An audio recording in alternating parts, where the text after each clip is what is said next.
20. sajand tõi meil kamaluga õudu, tihedasti sõdu võõrast võimu toorest jõudu, Siberisse reis ja Luka ja vaik ja vihas.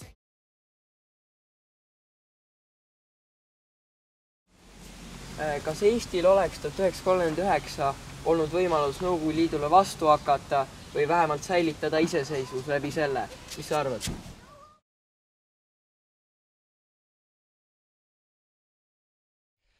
Aga küsime siis ka teise osapoole käest.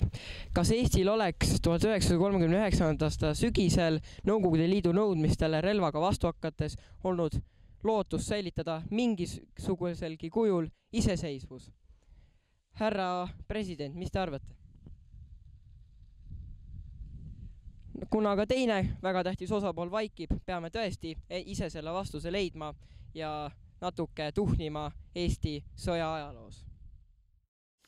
Aga räägime siis eelloo. Nimelt, 1939 oli Eestil 2 halba valikut. Kas hakata Nõukogude Venemaale relvaga vastu ja riskida suurte elukaotustega või leppida Nõukogude Liiduga baaside leping, lasta sisse Nõukogude Liidu armee ja loota ja jääda kannatama, et midagi halba ei juhtu. Nagu me päris ajaloost teame, siis läks niimoodi, et Vene väed lasti sisse ja Eesti rahvas, armee ja riik lakkas olemast. Ilmselt on iga Eesti ajaloohuviline inimene kord mõelnud, mis oleks juhtunud, kui 1939. aastal oleks Eesti ja Nõukogude Liidu vahel tekkinud relvakonflikt. Täna teame tagantjärgi tarkusena, et 1939. aasta sügisel oli Nõukogude Liidul ka plaan Eesti sõjaliseks vallutamiseks. Mitmed ajaloolased, ka Soomest ja Lätist, on selle teema vastu huvi tundnud ja oma arvamust selle teema suhtes, mis siis mingil moel avaldanud. Ja siis selles lühifilmis proovin mina selle informatsiooni kokku võtta ja anda siis sellise lühikese ülevaate, mis oleks võinud juhtuda. Selle filmi tegemiseks kasutame me eelkõige Urmas Salo 1939. aasta uuringut siis Eesti Kaitseväe valmisoleku kohta sõjaks. Ja me leiame siit tabeli. Ja kõigepealt tuleb paika panna, mis on meil, mis on neil. Nimelt, kui võtta Eesti ja Nõukogude Liidu armee, erinevate armeeliikide vahekorrad, saame teada, et isiku koosseisuliselt oli suhe 1:1, suurtükkide suhe oli 1:6, tankid 1:60, soomusautod 1:7, sõjalennukeid 1:18 ja sõjalaevad 1:19. Need suhted on võetud nimelt Eesti ja tema vastu koondatud Nõukogude Liidu sõjajõudude üldvahekorrast. Ehk siis mida Nõukogude Liit oleks sõja korral meie vastu kasutanud. Kuid võib ka arvestada sellega, et Nõukogude Liit oleks võinud 1939. aasta sügisel tuua lisavägesid Karjala, Kannase ja Läti Petseri rinnetelt. Nimelt 2 diviisi, mis oleks tõstnud Nõukogude Liidu isiku koosseisu juba peaaegu 200 000 meheni. Kuid arvestades, et Eesti oli valmis võitlema 2-kordse ülekaaluga, ei oleks ka sellest ilmselt suurt ohtu olnud. Üks fakt on kindlasti see, et Eesti oleks sõja kaotanud. Arvestades, kui väike on Eesti riik, kui väiksed tolle hetkel olid meie ressursid. Kuid ei tasu unustada ka seda, et Nõukogude Liidu sõjaväel oli ka 1939. aasta sügisel väga palju nõrkusi. Peamiselt kavatseti Eesti vastu kasutada kerge tanke PT5, PT7, mille soomusest lõi Eesti tankitõrje suurtüki kaliiber ja mürsk kergelt läbi. Nimelt oli Eestil 50 tankitõrje suurtükki. Kui me saame siin tuua paralleeli Soome talvesõjaga, mis reaalelus juhtus, siis annab võrrelda ka Eesti ja Soome armeed. Eesti ja Soome armee allohvritseri ja sõduri väljaõpe oli sama, kuid vahekorrad Punaarmeega olid erinevad. Lennukite seisukohast oli meie seis halvem. Arvestades, et meie armeel oli 38 lennukit, kuid nendest vaid 10 olid lennuvõimelised ja lahinguvõimelised. Ehk siis see tõstab juba meie lennukite suhte 1,18-le 1,96-le. Ja kui panna juurde veel ka teised faktorid, kas või mobilisatsiooni mittetäielik õnnestumine, kui ei saada kokku 104 000 meest, mis plaanitud. Kuid kuna mobilisatsioon oli Eestis 30-ndatel nii-öelda kavapõhiselt läbi töötatud sõjaväeõppuste raames, oli teada, et vähemalt 90 000 meest suudetakse mobiliseerida kindlasti. Kuid ikkagi maksimalistidena plaaniti kokku saada 104 000 meest. Soomel ei olnud sõja alguses ühtegi kasutatavat tanki ja 100 tankitõrje suurtükki. Kuid esimesed tankid, võitlusvõimelised tankid sai Soome alles jätkusõja ajal, mis toimus juba aastatel 1941–1945, mis ei puutu praegu meie sündmustesse. Peaasi on see, et Soomel võitlusvõimelisi tanke too hetk polnud. Eestil aga too hetk oli 22 võitlusvõimelist ja enam-vähem kaasaegset tanki, nimelt Renault F-35 tankid Prantsusmaalt, mille Eesti oli soetanud mõned aastad enne sõda. Seis sõjalaevade poolest oli samuti Eestil natukene kehvem. Soomel oli tol hetkel sõjaväes arvel 18 alust, Eestil vaid 10. See teeb siis meie väeliigi suhte Nõukogude punalaevastiku suhtes 1:20, kuna Nõukogude Liidu Punaarmee Balti laevastikul oli Kroonlinna baasis 190 laeva. Kui sinna sisse arvata lahingulaevad, abilaevad, allveelaevad ja nii edasi. Pean siin kiituseks mainima, et Eestil oli tol hetkel ka 2 modernset allveelaeva, Kalev ja Sulev. Kui aga tõmmata veel paralleele Soomega, tuleb otsida ka erinevusi. Esiteks oli Soome rinne palju pikem Eesti omast.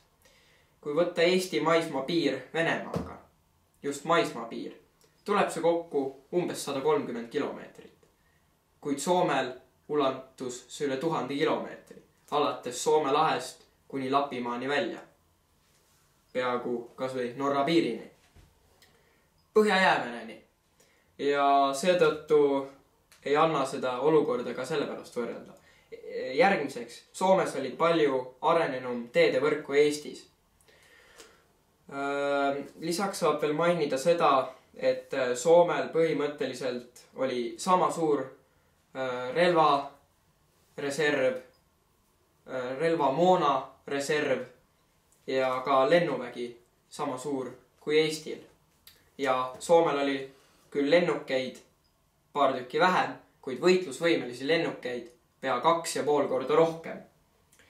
Kuid arvestades, et Nõukogude Liit kasutas enamasti talvesõjas vaid pommituslennukeid tsiviilobjektide pommitamiseks, võime järeldada, et ilmselt suurt kasu Soomel õhuväest ei olnud. Lisaks saab veel lisada seda, et Nõukogude Liit painutas oma väed pikki Soome piiri välja ja nende väeliin oli väga õhuke. Seda kontrastiks Eesti piirile, kus on 2 maakitsust Petseri ja Narva juures, kus Nõukogude armee oleks saanud koondada väga suured väehulgad ja seetõttu oleks ka kaitsmine palju raskem olnud. Kuid vaatame natuke sisse ka Eesti kaitserajatistesse. Kõigepealt võtame sihi alla Narva rinde. Siin oli olukord Eestile väga soodne ja siia ka põhilised kaitseliinid rajatigi. Või täpsemini neid plaaniti siia ehitada. Siin meie selja taga on Narva jõgi, mis juba iseenesest looduslikult pakub väga head kaitsevõimalused. Lisaks ehitati mööda pikki Narva jõge, täpsemalt siis Narva linna esisesse osasse, kus siin see jõgi voolab, ehitati valmis kaponiirid, suurtükipositsioonid ja kuulipildua positsioonid. Ja osa positsioone jäid ka teisele poole Narva jõge Jaanilinna, mis toona kuulus veel Eesti alla. Kuid seda niinimetatud Laidoneri liini, mis pikki Narva jõge plaaniti, ei saadud valmis ja töödega alustati alles viimasel hetkel, 1939. aasta augustis. Seega Eesti piiridel, täpsemalt Narva jõel, mingit tõsist kaitseliini ei olnud. Aga me võime oletada, et isegi kui sõja puhkemise korral oleks siia suudetud luua kas või mingidki välikindlustused ja kaevikud, siis oleks ilmselt siin rinnet suudetud natuke aega hoida, kuid paratamatult oleks tõenäoliselt rinne taganenud Sinimägedesse. Kui Narva rinne oleks läbi murtud, oleks jõutud siia 30 kilomeetrit tahapoole, nimelt siis Sinimägedesse. Ja nagu näitas ka 1944. aasta, siis siit kohe kindlasti Vene väed läbi poleks murdnud. Nagu näeme, siis meie taha jäävad Sinimäed, 3 küngast, mis rulluvad sellel maakitsusel siin. Põhjas meri, lõunas lõputud sood ja metsad ja siin sellel maakitsusel soode ja mere vahel rulluvad Sinimäed, kus siis eestlased oleks saanud sisse kaevuda ja korraldada korraliku kaitse Nõukogude vägede vastu. Sellepärast, et ajalugu on näidanud, et siit Eesti sõdur Vene sõdurit läbi ei lasknud.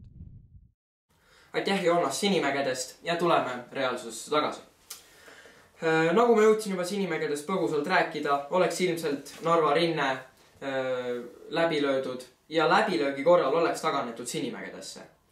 Kuid nagu näitas, nagu mainisin, 44. aasta ei suutnud Punaarmee sealt edasi tungida ja arvestades Eesti esimese diviisi ja Punaarmee üksiku laskurkorpuse üldvahekorda Narva rindel 1939. aastal, mis sinna olid nii-öelda plaanitud koondada, ei oleks ilmselt Punaarmee Sinimägedest kaugemale jõudnud ja ilmselt poleks mööda Narvat Tallinna peale tuldud. Kuid Narva rindelõigu saatuse oleks otsustanud Petseri rinde läbimurdmine. Konsulteerime tabelit. Nimelt, Narva rindele oli 1939. aastal koondatud Eesti esimene diviis ja Punaarmee laskurkorpus. Isikkoosseis siis vastavalt 25 000 meest ja 35 000. Ehk siis Punaarmee ülekaal vaid 10 000 meest. Eesti suurtükke 109, Punaarmeel 402. Tanke Eestil vaid 3 ja Punaarmeel 240. Siin juba tekib suur ülekaal, kuid arvestades, et Eestil oli palju suurtükke ja kaitsmiseks Narva jõel ei ole vaja nii palju üksusi, ei olnud vaja nii palju üksusi, siis tankide ja soomusautode osa võime lugeda olematuks, kuna suurtüki tule ja tankimiinide ning tanktõrjekahuritega oleks ilmselt seda ohjeldatud. Kuid pöörame pilgu Petseri rindele, kus paiknes Eesti teine diviis ja Punaarmee 8. armeekorpus. Seal oli seisukord juba kindlalt Eesti kahjuks, Punaarmee kasuks. Eesti 35 000 meest, Punaarmee 100 000. Eesti 98 suurtükki 1000 Punaarmee suurtükile. Tanke jällegi lõunarindel 3, soomusautosid 4. Punaarmeel siis tanke vastavalt 1000 ja soomusautosid 150. Kuna soomusautode roll teises maailmasõjas ei olnud eriti märkimisväärne, peaasjalikult kasutati neid luureülesannete täitmiseks, siis soomusautode osaluse nii-öelda lahingutegevuses võime me siit maha tõmmata. Äärmisel juhul kasutati neid hästi nõrga soomusega nii-öelda jalaväe kattemasinateks, kuid seda väga harva. Nagu näha, oli Petseri rindel Punaarmee ülekaal väga suur. Mitmed jalaväes üle 2 korra, 2,5 ja suurtükiväes ja tankiväes lausa mitmesajekordne või mitmekordne. Seega võime arvata, et Petseri rinne oleks läbi murtud nädala kuni 3 nädalaga, kuna lihtsalt suure ülekaalu tõttu ja ning samuti kaitserajatiste puudumise tõttu kagupiiril ei olnud võimalik Eestil seal väga kaua positsioone hoida.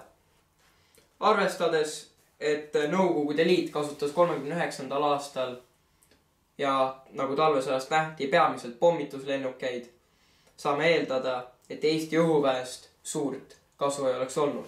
Eesti ajal keerati rohkem tähelepanu just passiivsele õhukaitsele, õhuvarjendid, inimeste evakueerimine ja nii edasi. Mingisugune õhukaitse oleks kindlasti suudetud luua Tallinnale ja siinsele merekindlusele. Rääkides merekindlustest. Ja olemegi jõudnud Naissaarele. Minu selja taga asub Naissaare suurtükipatarei number 5, mis ehitati 1911. Kuid neid suurtükipatareisid, rannakaitsepatareisid ja selliseid muid ehitisi, sõjaväeehitisi, kasarmuid on täis üle terve Eesti rannikuala. Seda seetõttu, et tsaari ajal peale Vene-Jaapani sõda peeti targemaks ehitada Peterburi ette pikk kaitseliin, mis koosneb siis mõlemal poolel Soome lahe kallastest olevatest rannakaitse suurtükipatareidest. Need asusid ka Eesti rannikul ja see oli Eesti kõige tugevam kaitseelement, Tallinna merekindlus. Rannakaitsepatareid Aegnal, Naissaarel, Tallinnas. Kuid neid olid ka muudel saartel, nagu näiteks Saaremaa, Hiiumaa ja Osmussaar. Ja kõige võimsamad suurtükid asusid Aegnal, mille kaliibriks oli 305 millimeetrit ja millel oli pöörlev torn. Tallinna merekindlus, nagu mainisin, oli Eesti kaitseväe kõige tugevam kaitseelement. Ja kui oleks vaja olnud ja Tallinn oleks sisse piiratud vaenlaste poolt 1939, siis oleks olnud võimalik selline variant, et rannakaitse suurtükkide kahurituli pööratakse mandri poole. Kui rääkida natukene Eesti valitsuse tegevusest 1939, siis esiteks tuleb välja tuua see, et mis oleks võinud minna teisiti. Nagu me päris ajaloost teame, läksid sündmused järgnevalt. 1. septembril puhkes teine maailmasõda. 3. septembril kuulutasid lääneriigid Saksamaale sõja. Eestist asusid lahkuma baltisakslased ning 28. septembril sõlmis Eesti Moskvas Nõukogude Liiduga baaside lepingu. Kuid kui Eesti oleks tõeliselt soovinud kaitsta oma välja kuulutatud neutraliteeti, oleksid need otsused pidanud olema sellised. 2. septembril kaitseväe mobilisatsioon ehk siis reservväelaste kordusõppustele kutsumise nime all. Vene tingimuste tagasilükkamine ja läbirääkimiste jätkamine ning samuti välikindlustuste rajamine Narva ja Petseri rindele. Sõda puhkeks 30. septembril või 1. oktoobril. Kiirkorras Narva jõe ja Petseri rindele paisatud katteväeosad on jõudnud sisse kaevuda ning kohale saabuvad ka mobilisatsioonireserviga kohale kutsutud kaitseliitlased ja kaitseväelased. Narva rindel toimub sõjategevus järgnevalt. Nõukogude Liidul ebaõnnestuvad rünnakud Narva jõe kaitsjate vastu, kuid lõpuks tuuakse Soome Karjala rindel tappi 3. laskurkorpuse diviis ning tänu selle tugevale soomustoetusele murtakse lõpuks Narva rinne läbi ja luuakse sillapea Narva jõe läänekaldale. Eesti kaitsevägi, kes satub piiramisohtu, alustab korra pärast taganemist Sinimägedesse, kuhu rinne jääb seisma sõja lõpuni. Petseri rindel saavutavad Nõukogude väed nõrgalt komplekteeritud ja välikindlustustega hiljaks jäänud Eesti vägede suhtes kiire läbimurde ning juba 3. sõjanädalal murtakse Petseri rinne täielikult läbi. Eesti kaitsevägi alustab taganemist Tartu, Võrtsjärve ja Väike-Emajõe joonele, kuid taganemine on korrapärane ja võtab aega vähemalt nädal kuni 2. Novembri alguseks on rinne jõudnud Väike-Emajõe Võrtsjärve Emajõe joonele. Käib juba väikest moodi talvesõda, kuna temperatuurid on langenud alla 0. Nõukogude armee suur soomus ja õhu ülekaal ning samuti ülekaal merel tingib selle, et Punaarmee suudab novembri esimesel nädalal läbi murda siis Emajõe Võrtsjärve väike Emajõe joonelt. Lõpuks 19. novembriks jõuab rinne Tallinna lähistele, Jägala joale. Tallinna kaitseks on koondatud üksused, mis on veel Eesti kaitseväest järgi jäänud. Nii-öelda 1. ja 3. diviisi jäänused, umbes 50 000 meest. Neid toetavad 2 soomusrongi ja 1 raudteepatarei. Eesti kaitseväe tankid ja soomusautod väga suurt rolli enam ei mängi. Tallinna merekindluse tuli pööratakse maa poole. Novembri lõpus ehk siis 20. november kuni 30. november toimuvad Tallinna kaitselahingud ja ning lõpuks 1. detsembril sõlmitakse Saksamaa vaheldusel Eesti ja Nõukogude Liidu vahel vaherahu. Vaherahu sõlmimisega lõpeb ka Eesti ja Nõukogude Liidu vaheline sõda. Nõukogude Liit tõmbab Eestist väed välja arvatud Narvast ja Petserist. Sõlmitakse ka kiirelt rahuleping, Balti sakslased lahkuvad lõplikult Eestist. Eestis pandakse võimule nii-öelda Nõukogude sõbralik valitsus, mis koosneks esialgu veel Eesti poliitikutest, endise valitsuse liikmetest. Seejärel korraldatakse kiired ja väga ebaõiglased ja põhiseaduse vastased valimised, mille võidab Nõukogude Liidu sõpruspartei. Seejärel asub valitsusse uus Nõukogude Liidu sõbralik valitsus, alustatakse endist Eesti Vabariigi aegsete poliitikute represseerimist või nende taandamist nende ametikohtadelt ning neid varjatakse avalikust elust.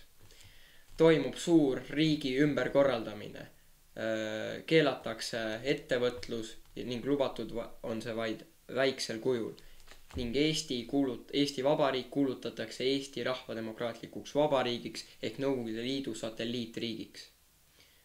Kaotused sõja järgselt ja sõja puhul oleksid ilmselt olnud väiksemad kui reaalsuses olid. Ühe okupatsiooni aastaga, mis hääletule alistumisele järgnes, tapeti Eestis ligi 50 000 inimest. Kuid sõja puhul oleks Eestis tehtud satelliitriik ja repressioonide rakendamine meie vastu oleks olnud raske. Kuid sõjas oleks langenud, vaadates näiteks Soome talvesõda ja analoogseid konflikte, umbes 150–200 inimest päevas. Ehk siis 2-kuulise sõja puhul näiteks ligi 12 000 meest umbes. Kuid on ka üks reaalelu näide, mis näitas Stalini suhtumist Eesti alistumisse ja Soome vastupanusse. Nimelt, 1939. aastal peale Nõukogude vägede sisenemist Eestisse sõitis Johan Laidoner pidulikule õhtusöögile Jossif Stalini juurde, kus talle sai osaks ka Stalini alavdav toost. Tõstan klaasi kangelasliku Soome rahva terviseks, ütles Stalin. Kes ei taha, see ei joo. Selle omapärase huumoriga pilkas Stalin alistunud argpükse ja austas soomlaste visa vastupanu. 1939. aastal oli Eesti rahva kaitsetahe väga kõrge ning peamiselt Pätsi ja Laidoneri otsuste tõttu aga alistus Eesti ilma ühegi püssilasuta oma suurele idanaabrile, mis oli väga suur pettumus, masendus ja eelkõige häbi Eesti rahvale ja sõjaväele, kes oli andnud vande Eestit kaitsta viimse veretilgani.